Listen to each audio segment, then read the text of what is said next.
ఇలాంటి జగన్మోహన్ రెడ్డి గారికి ఒక సలహాదారుడు ఉన్నారు, సజ్జల రామకృష్ణారెడ్డి.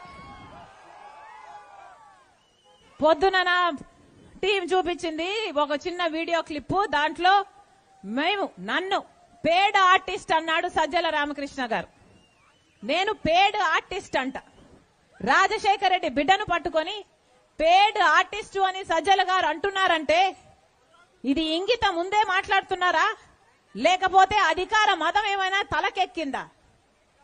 ఏం మాట్లాడుతున్నారు? ఎవరి గురించి మాట్లాడుతున్నారు? ఎందుకు మాట్లాడుతున్నారు? మేమా పేడ్ ఆర్టిస్టు? మీరు మీ కొడుకు పేమెంట్ తీసుకొని కదా సోషల్ మీడియాలో నన్ను సునీతను నానా రకాలుగా హింసించింది, ఎన్ని రకాలుగా బెదిరించారు.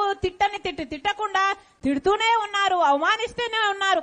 ఆఖరికి నేను అసలు వైఎస్ షర్మిల రెడ్డినే కాదంట, రాజశేఖర రెడ్డి గారికి పుట్టనే లేదట, ఆఖరికి విజయమ్మను కూడా అవమానించిన వాడు ఈ సజ్జల. ఈయన కొడుకు సోషల్ మీడియాలో అంత ప్రభావితం చేయగలిగారు, అంతగా స్ప్రెడ్ చేశారు, అంతగా అవమానించారు. అలాంటిది ఈరోజు సజ్జల గారు ఇంత ఘోరంగా మాట్లాడుతుంటే ఈయన జగన్మోహన్ రెడ్డి గారికి సలహాదారుడుగా ఉన్నారంటే ఇది జగన్మోహన్ రెడ్డి గారు చేసిన కర్మ కాకపోతే ఇక ఏమిటి అని అడుగుతున్నా. సజ్జల గారికి చెప్తున్నా, నోరుంది కదా అని పారేసుకోకండి. ప్రజలు గమనిస్తున్నారు, బుద్ధి చెప్పాల్సినప్పుడు బుద్ధి చెప్తారు.